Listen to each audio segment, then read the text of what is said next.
कभी सोचा है कि दुनिया के सबसे बड़े लोकतंत्र यानी हमारे भारत की रूल बुक कैसे बनी होगी? आज हम भारत के संविधान की उसी शानदार कहानी में उतरने वाले हैं। ये सिर्फ एक कानूनी किताब नहीं, बल्कि करोड़ों लोगों के सपनों और उम्मीदों का दस्तावेज है। जरा इस सवाल के साइज को सोचिए। 1947 में हमारे देश के नेताओं के सामने यही बहुत बड़ी चुनौती थी। एक ऐसा देश जो सैकड़ों रियासतों, अलग अलग भाषाओं और न जाने कितने धर्मों में बटा था, उसके लिए एक संविधान बनाना, ये सिर्फ मुश्किल काम नहीं था, ये तो लगभग नामुमकिन सा लगता था। और इस ऐतिहासिक काम को करने में जो वक्त लगा, वो अपने आप में एक कहानी है। पूरे 2 साल, 11 महीने और 18 दिन। हर एक दिन जबरदस्त बहस, सोच विचार और एक राष्ट्र का भविष्य बनाने की लगातार कोशिशों से भरा हुआ था।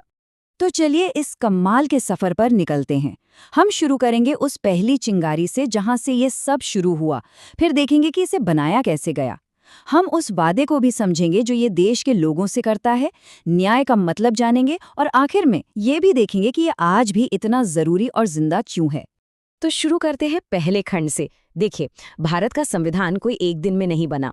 इसकी जड़ें हमारी आज़ादी की लड़ाई और खुद अपने देश पर राज करने के एक क्रांतिकारी विचार में थीं। एक दिलचस्प बात यह है कि जब भारत आज़ाद हुआ तो हमें सब कुछ जीरो से शुरू नहीं करना पड़ा। ब्रिटिश संसद का बनाया हुआ गवर्नमेंट ऑफ इंडिया एक्ट 1935 पहले से मौजूद था। हाँ, वो परफेक्ट नहीं था, पर उसने हमारे संविधान के लिए एक तरह से नींव का काम किया। लगभग 250 बातें तो सीधे वहीं से ली गईं। लेकिन सिर्फ एक ब्रिटिश कानून को अपना लेना ये भारतीयों के लिए काफी नहीं था। असली सपना तो अपना राज यानी स्वशासन का था। और ये क्रांतिकारी सोच कि भारतीय अपना भविष्य खुद लिखेंगे, सबसे पहले 1934 में एम.एन. रॉय ने सामने रखी। उन्होंने एक संविधान सभा का आइडिया दिया, मतलब एक ऐसी सभा जिसे भारतीय ही चुने, भारतीयों के लिए, भारत का संविधान लिखने के लिए। ये एक बहुत ही पावरफुल आइडिया था। रॉय की ये चिंगारी देखते ही देखते आग बन गई। ठीक अगले ही साल इंडियन नेशनल कांग्रेस ने इस आइडिया को अपनी ऑफिशियल डिमांड बना लिया। अब ये सिर्फ एक सोच नहीं थी, बल्कि आज़ादी की लड़ाई का एक बड़ा मकसद बन चुकी थी। चलिए अब दूसरे खंड पर चलते हैं और देखते हैं कि ये आइडिया हकीकत में कैसे बदला।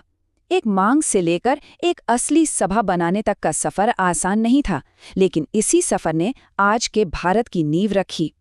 ये टाइमलाइन उस पूरे सफ़र को दिखाती है। सब कुछ 1946 में संविधान सभा के बनने से शुरू हुआ।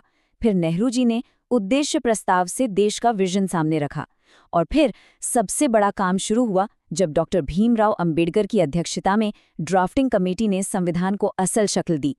सालों की मेहनत के बाद 26 नवंबर 1949 को इसे अपनाया गया और आखिरकार 26 जनवरी 1950 को ये लागू हुआ। और यही दिन हम गणतंत्र दिवस के रूप में मनाते हैं। और ये मत सोचिए कि कुछ लोगों ने बंद कमरे में बैठकर इसे लिख दिया। नहीं, ये एक जबरदस्त लोकतांत्रिक प्रक्रिया थी। अंदाजा लगाइए, 7,600 से ज्यादा संशोधनों का प्रस्ताव रखा गया। 114 दिनों तक चली लंबी बहस के बाद उनमें से 2400 से ज्यादा को माना गया। ये दिखाता है कि संविधान के हर एक शब्द पर कितनी गहराई से सोचा गया था। अब आते हैं तीसरे खंड पर, जो संविधान का दिल है, प्रस्तावना। ये सिर्फ एक इंट्रोडक्शन नहीं है, ये भारत के लोगों से किया गया एक पक्का वादा है जो हमारे देश के मूल सिद्धांतों को बताता है। ये सिर्फ शब्द नहीं है, ये एक क्रांति है। हम भारत के लोग, ये लाइन साफ कहती है कि असली ताकत अब किसी राजा या विदेशी हुकूमत के पास नहीं, बल्कि भारत के आम नागरिकों के पास है। यही तो हमारे लोकतंत्र की बुनियाद है। और इस वादे की जड़ें भी हमारे इतिहास में हैं। प्रस्तावना का जो पूरा सार है ना, वो सीधे जवाहरलाल नेहरू के उद्देश्य प्रस्ताव से आता है, जो उन्होंने 13 दिसंबर 1946 को पेश किया था। ये दिखाता है कि हमारे स्वतंत्रता सेनानियों ने देश के लिए क्या सपना देखा था। तो आखिर ये वादा है क्या? ये इन 4 पिलर्स पर टिका है। संप्रभु यानी हम अपने फैसले खुद लेंगे। पंथ निरपेक्ष यानी देश का कोई एक धर्म नहीं होगा, सब बराबर हैं। लोकतांत्रिक मतलब सरकार को जनता चुनेगी। और गणराज्य यानी देश का सबसे बड़ा पद चुना जाएगा, वो खानदानी नहीं होगा। यही सिद्धांत हमारे देश की पहचान है। आइए अब चौथे खंड में प्रस्तावना के सबसे जरूरी वादों में से एक को समझते हैं, सभी नागरिकों के लिए न्याय। और ये सिर्फ कोर्ट कचहरी वाले न्याय की बात नहीं है, इसका मतलब कहीं ज्यादा गहरा है। संविधान न्याय को 3 हिस्सों में देखता है और तीनों आपस में जुड़े हैं। पहला है सामाजिक न्याय, मतलब जाति, धर्म, लिंग के आधार पर कोई भेदभाव नहीं होगा। दूसरा है आर्थिक न्याय, यानी सबको आगे बढ़ने का बराबर मौका मिलेगा। और तीसरा है राजनीतिक न्याय, जो ये पक्का करता है कि हर एक आवाज सुनी जाए, हर किसी को वोट का हक मिले। एक के बिना दूसरा अधूरा है। और अब आते हैं आखिरी 5वें खंड पर। ये समझना बहुत जरूरी है कि हमारा संविधान पत्थर की लकीर नहीं है। ये एक जिंदा, सांस लेता हुआ डॉक्यूमेंट है जो देश के बदलती जरूरतों के साथ खुद को बदल सकता है।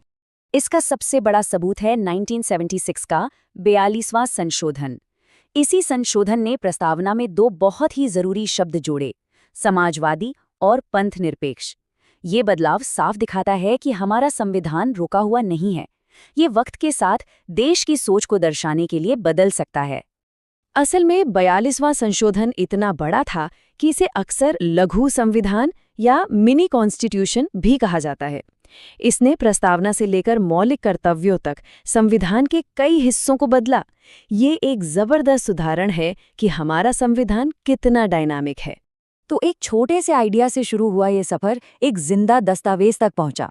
ये संविधान सिर्फ कानूनों की किताब नहीं है, बल्कि ये न्याय, बराबरी और आज़ादी का एक हमेशा रहने वाला वादा है।